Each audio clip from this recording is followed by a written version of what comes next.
안녕하세요. 여러분의 친절한 변호사 임경숙입니다.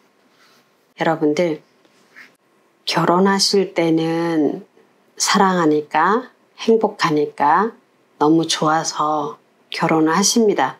그런데 살다 보니 좋은 일만 있는 건 아니죠. 그죠? 아들, 딸 낳고 잘 살았으면 좋겠는데 잘 싸웁니다. 돈 때문에 싸우고, 애들 양육 문제 가지고도 싸우고, 시집과의 갈등 때문에도 싸우고, 여러 가지 싸울 일이 많이 생깁니다. 맨날 백년해로 알콩달콩 행복하게 살면 좋겠지만 전혀 안 싸우고 살 수는 없어요. 싸우더라도 문제를 잘 해결하고 그 싸움을 치유하면서 살면 좋은데, 그 싸움이 연속되고 치유가 안 된 상태에서 그 어려움들, 미움, 갈등이 누적이 되면 결국은 최후의 수단, 마지막 카드, 이혼을 꺼냅니다. 그러면 이혼을 하게 되면, 이혼은 어쨌든 부부의 관계를 청산하는 과정이기 때문에 부부가 서로 맞지 않는 부분에 합의하고 정리할 거 정리하고 끝나면 됩니다. 이혼 신고하고 호적에 정리하면 됩니다. 그런데요, 남는 게 있습니다. 아이들입니다. 이혼은 결국 부부 갈등을 해결하기 위해서 하는 최후의 문제 해결 방법입니다. 그러면 그 이혼의 중심은 부부입니다. 그래서 부부가 그 갈등의 문제를 해결하기 위해서 치고받고 싸우면서 그 문제를 풀어갑니다. 그런데요, 그 문제의 중심에 있는 아이들이 있는데 그 아이들에 대해서 사실은 그러니까 이제 아무도라고 하는 것이 조금 비약일 수도 있는데, 어머니나 아버지 둘 다 자기 문제에 집중하느라고 궁극적으로는 아이들에게는 관심이 적습니다. 그런데요, 부부만의 문제가 아니잖아요, 이혼은. 그런데 아이들은 그 중심에서 밀려나 있습니다. 그 밀려나 있으면서 아이들이 겪어야 할 마음의 고통은 이루 말할 수가 없습니다. 아이들이 어떤 고통을 겪을까요? 한번 생각해 보겠습니다. 첫 번째 보면 아이들은 먼저 죄책감을 느낍니다. 나 때문에 부모님이 싸운다고 생각을 합니다. 이혼을 하다 보면 많이 싸우잖아요. 싸우지 않고 조용히 이혼하시는 부부는 아무도 없습니다. 그러면 부모님이 싸우면 아이들은 나 때문에 부모님이 싸운다고 생각을 하고, 싸우다 보면 아이들 얘기가 나오죠. 양육 태도가 마음에 안 드니, 누구애는 뭐를 했니, 어쩌니 하면서 애들 이름이 거론이 됩니다. 그러면 아이들은 100% 부모님이 나 때문에 싸우는구나. 그래서 결국은 사내 못 사내 하면서 이혼을 한다고 합니다. 그러면 아이들은 부모님의 이혼에 자기가 죄책감을 느낍니다. 자기 때문에 이혼하는 거라고 생각을 합니다. 사실은 그렇지 않은데도 불구하고.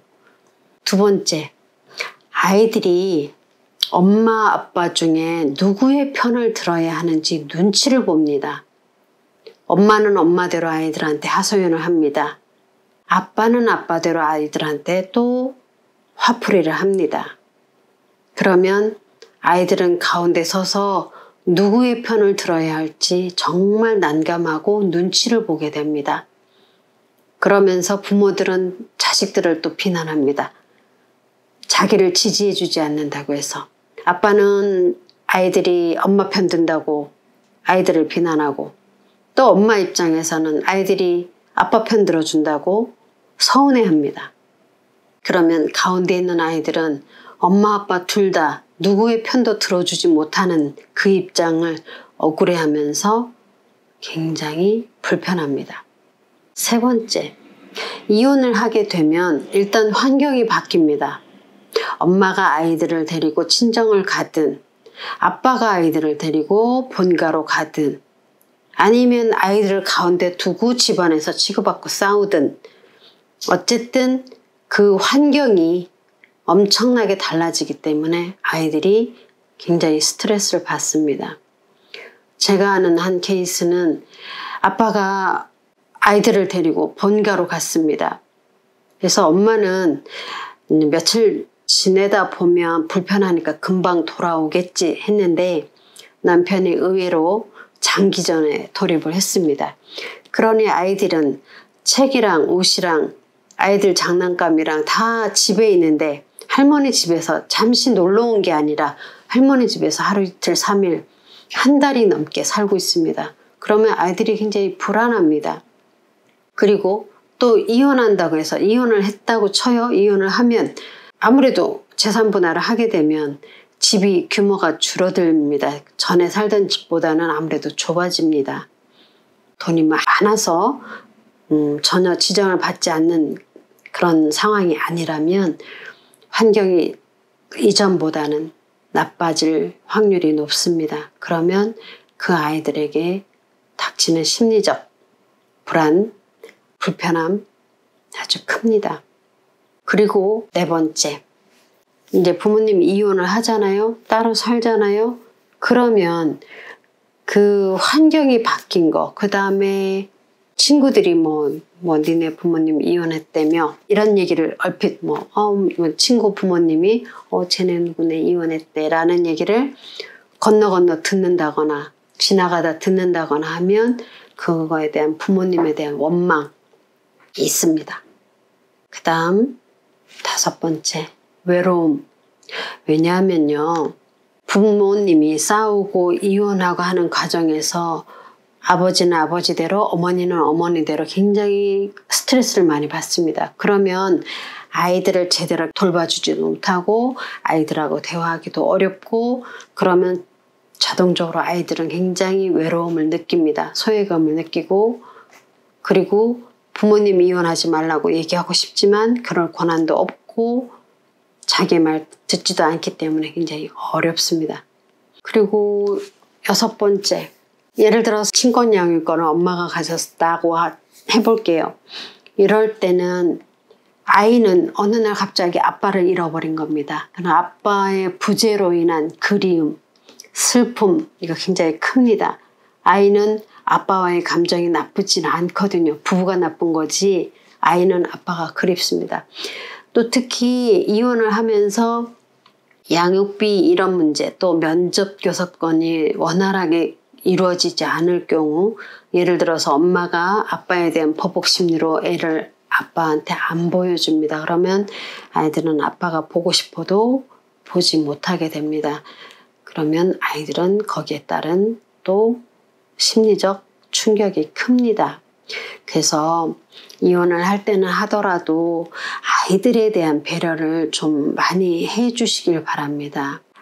아빠들은 아이들 양육비 좀 제때 좀 넉넉하게 주시고요. 법원은 양육비 지급을 최소한으로 정해줍니다. 그 돈만 가지고는 아이들 클 수가 없습니다. 좀 넉넉하게 주시고요. 그 다음에 엄마는 법원에서 보통 한 달에 2번 정도 면접교섭권 기회를 줍니다. 한 달에 첫째, 셋째 아니면 둘째, 넷째 주에 면접교섭권 할 수 있게 날짜를 지정해 주는데 그거는 그 날을 지키라는 뜻이 아니고 최소한 2번 이상은 면접교섭권을 행사할 수 있게 해주라는 취지에서 미니멈을 정해준 겁니다. 그런데 그것도 제대로 안 해주려고 이 핑계 저 핑계 대지 마시고 가능하면 더욱 자주 아이들에게 충분한 아빠를 만날 수 있는 기회를 제공해 주시기 바랍니다. 그래서 아이들은 잘 견딜 것이다. 아이들은 꿋꿋하게 이겨내 줄 것이다 라고 믿지 마시고 힘드시겠지만 아빠든 엄마든 그 상황을 잘 설명을 해 주시기 바랍니다.